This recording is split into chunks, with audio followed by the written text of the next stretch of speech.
안녕하세요. 오늘도 함께 하나님 말씀 묵상하며 기도의 자리로 나아가면 좋겠습니다. 오늘은 마태복음 14장 22절과 23절 두 절 말씀을 통해 우리 예수님께서 어떤 기도의 삶을 사셨는지를 살펴보고 우리도 기도에 대한 도전과 은혜를 받았으면 좋겠습니다.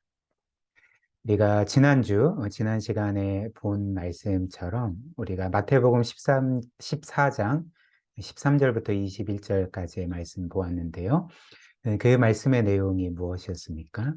예수님은 온 종일, 하루 종일 수많은 사람들을 대하시며 그들에게 복음을 전하시고 또 많은 병자들을 치료해 주시고 저녁 때가 되자 이들을 그냥 돌려보내지 아니하시고 오병이어의 기적을 베푸셨죠. 그래서 성인 남성만 5천 명이나 되는, 아마도 여인들과 아이들을 포함하면 거의 15,000명 이상의 사람들을 먹이셨던 것입니다.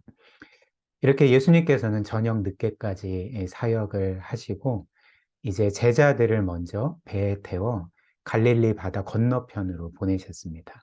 그리고 예수님은 그곳에 남아서 그렇게 큰 무리들 한 사람 한 사람을 직접 돌려보내셨던 거죠. 마태복음 14장 22절 23절입니다. 예수께서는 곧 제자들을 재촉하여 배에 태워서 자기보다 먼저 건너편으로 가게 하시고 그 동안에 무리를 헤쳐 보내셨다. 무리를 헤쳐 보내신 뒤에 한번 생각을 해보십시오. 예수님께서는 아침부터 늦은 저녁까지 참 하루 종일 수많은 사람들을 대하셨습니다. 그들을 한 사람 한 사람 귀히 여기면서 복음을 전하시고 또 병든 자들을 고쳐주시고 마지막에는 오병이어의 기적을 베풀어 주시기까지 했는데, 심지어 마지막에는 무리를 헤쳐 보내는 것도 제자들을 시키신 것이 아니라 예수님이 직접 하셨던 거죠. 그러니까 이 모든 사역이 얼마나 피곤하셨겠습니까? 그렇다면 이제 예수님께서는 곧바로 휴식을 취하셔야 하지 않겠습니까? 그러나 오늘 본문 말씀이 우리에게 알려주는 예수님께서 그 다음에 행하신 일은 휴식이 아니었습니다.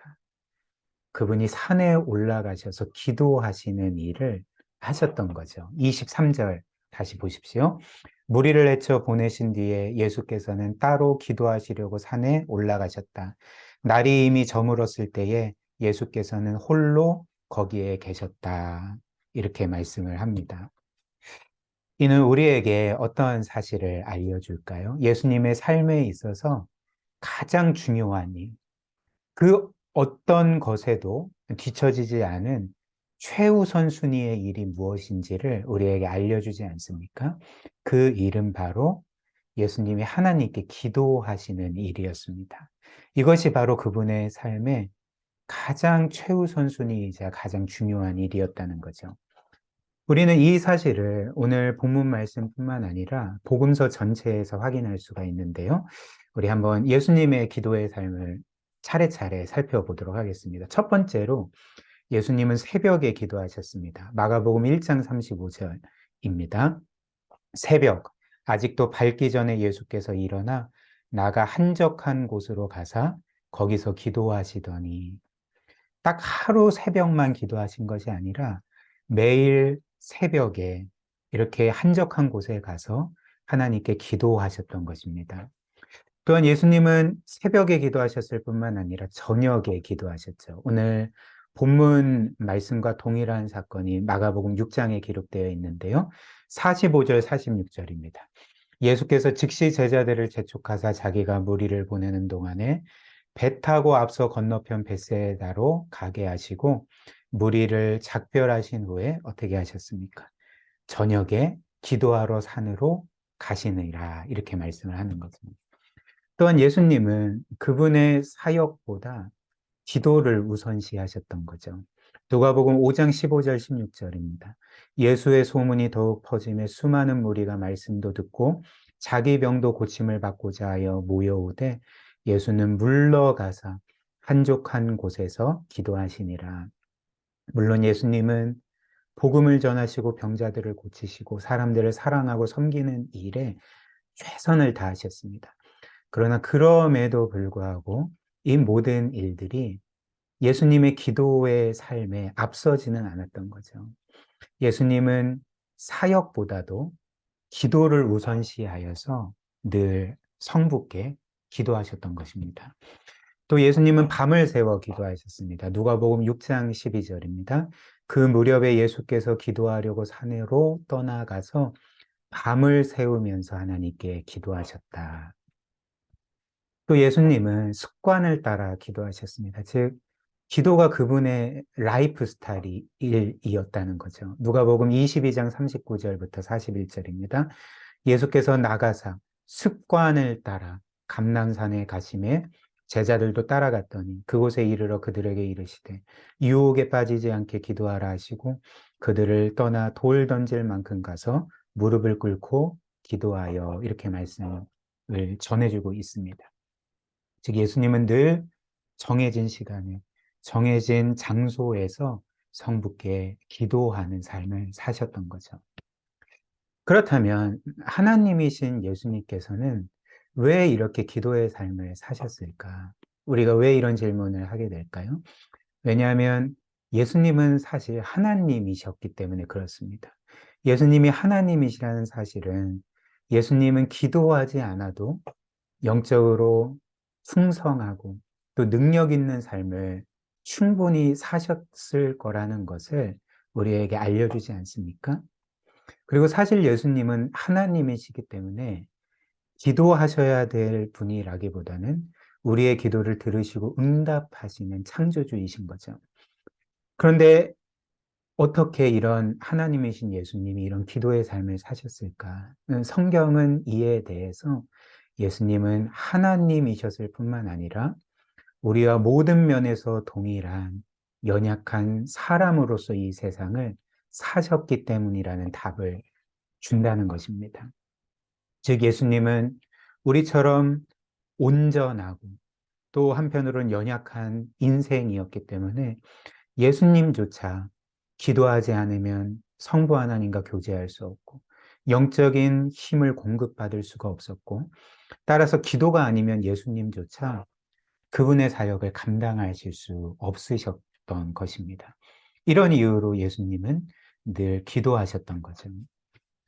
그래서 예수님은 그분 자신이 기도의 삶을 사셨을 뿐만 아니라 제자들에게 또 우리에게 기도하라 명하셨고 우리가 왜 기도를 해야 되는지 그 이유를 가르쳐 주셨습니다. 마가복음 9장 28, 29절입니다. 집에 들어가시매 제자들이 조용히 묻자오되 우리는 어찌하여 능히 그 귀신을 쫓아내지 못하였나이까 이르시되 기도 외에 다른 것으로는 이런 종류가 나갈 수 없느니라 하시니라. 제자들이 귀신을 쫓아내지 못할 때 예수님께서 그 귀신을 쫓아내셨고 제자들은 우리가 왜 이 귀신을 쫓아내지 못했습니까? 라고 물었을 때 예수님은 기도 외에는 이런 귀신이 떠나갈 수가 없다. 무슨 말씀입니까? 오직 기도를 통해서만 성령의 능력을 받고 그렇게 능력 있는 사역을, 능력 있는 삶을 살아갈 수 있다라고 말씀을 하셨던 거죠. 또한 누가복음 22장 40절과 46절입니다. 그곳에 이르러 그들에게 이르시되 유혹에 빠지지 않게 기도하라 하시고 또 이르시되 어찌하여 자느냐 시험에 들지 않게 일어나 기도하라 하시니라. 무슨 말씀일까요? 우리가 기도하지 않으면 영적으로 실패할 수밖에 없고 유혹에 빠질 수밖에 없고 죄를 지을 수밖에 없다는 것입니다. 우리가 기도할 때만이 영적으로 무장되고 또 영적인 힘을 얻어서 이러한 영적인 승리의 삶을 살아갈 수가 있게 되는 거죠. 누가복음 18장 1절 또 이렇게 말하죠. 예수께서 그들에게 항상 기도하고 낙심하지 말아야 할 것을 비유로 말씀하셨다. 예수님은 기도에 대한 비유를 통해서도 우리가 항상 기도해야 될 것, 그리고 기도하는 가운데 낙심하지 말아야 될 것을 가르쳐 주셨습니다. 또 누가복음 21장 36절입니다. 이러므로 너희는 장차 올 이 모든 일을 능히 피하고 인자 앞에 서도록 항상 기도하며 깨어 있으라 하시니라. 마지막 날 이 모든 영적인 환란을 피할 뿐만 아니라 이길 수 있는 힘. 그 하나님 앞에 설 수 있는 것은 항상 기도하고 깨어 있는 것. 이것을 통해 이루어진다. 이렇게 말씀을 하셨던 거죠. 그래서 예수님의 제자들, 사도들도 기도에 대한 그 예수님의 가르침과 동일한 가르침을 우리에게 주고 있습니다. 로마서 12장 12절, 소망 중에 즐거워하며 환난 중에 참으며 기도에 항상 힘쓰며. 에베소서 6장 18절입니다. 모든 기도와 간구를 하되 항상 성령 안에서 기도하고 이를 위하여 깨어 구하기를 항상 힘쓰며 여러 성도를 위하여 구하라. 또 빌립보서 4장 6절입니다. 아무것도 염려하지 말고 다만 모든 일에 기도와 간구로 너희 구할 것을 감사함으로 하나님께 아뢰라. 골로새서 4장 2절입니다. 기도를 계속하고 기도에 감사함으로 깨어 있으라. 데살로니가 전서 5장 17절. 쉬지 말고 기도하라. 디모데전서 2장 1절. 그러므로 나는 무엇보다도 먼저 모든 사람을 위하여 하나님께 간구와 기도와 중보 기도와 감사 기도를 드리라고 그대들에게 권합니다. 마지막으로 베드로전서 4장 7절입니다. 만물의 마지막이 가까이 왔으니 그러므로 너희는 정신을 차리고 근신하고 기도하라. 주님께서 또 성경이 우리에게 계속 요구하고 명하고 강조하고 있는 바가 무엇입니까? 계속 기도하고 깨어서 기도하고 감사함으로 기도하고 정신을 차리고 근신하여 기도하고 다른 이들을 위해 기도하라. 이런 계속적으로 기도의 삶을 우리에게 강조하고 있는 것입니다. 이만큼 기도가 우리의 삶의 최우선순위가 되고 가장 중요한 일이 되어야 한다는 거죠. 이 말씀을 우리의 삶에 한번 적용해보고 이런 질문을 해볼까요? 그렇다면 우리는 왜 기도하지 않는가? 하나님이신 예수 그리스도께서도 이런 쉬지 않는 기도의 삶을 사셨다면 또 예수님뿐만 아니라 우리와는 비교도 할 수 없는 영적으로 큰 능력을 가졌던 사도들도 이런 기도의 삶을 살았다면 그보다 연약하고 부족한 우리는 훨씬 더 많이 기도해야 되지 않겠습니까? 우리는 보통 우리가 기도하지 않는 이유에 대해 누가 우리에게 당신은 왜 기도하지 않습니까? 라고 묻는다면 우리는 보통 이런 답을 하리라 생각이 됩니다. 속으로든지 혹은 말로든지 우리는 이렇게 생각하고 말하는 거죠. 아, 내가 너무나도 바쁜 삶을 살기 때문에 혹은 나의 삶에 너무나도 여유가 없어서 혹은 내 삶에 너무나도 중요한 일이 많아서 나는 기도할 수가 없습니다. 이렇게 생각하고 말하지 않습니까? 그러나 예수님께서는 이 땅에서 이 세상 누구보다도 가장 바쁜 삶을 사셨습니다. 그분이 이 세상 누구보다도 단시간 안에 가장 많은 일을 하셨습니다. 아침부터 밤늦게까지 그렇게 복음을 전하시고 병자들을 고치시고 구원의 일을 이루시기 위해서 최선을 다하셨던 거죠. 그러나 그럼에도 불구하고 예수님께 기도는 모든 일들 중에 가장 중요한 최우선 순위였다는 것입니다. 그래서 예수님께서는 늘 너무나도 바쁜 삶 가운데 많은 사역 가운데서도 기도하시는 삶을 사셨던 거죠. 왜 그럴까요?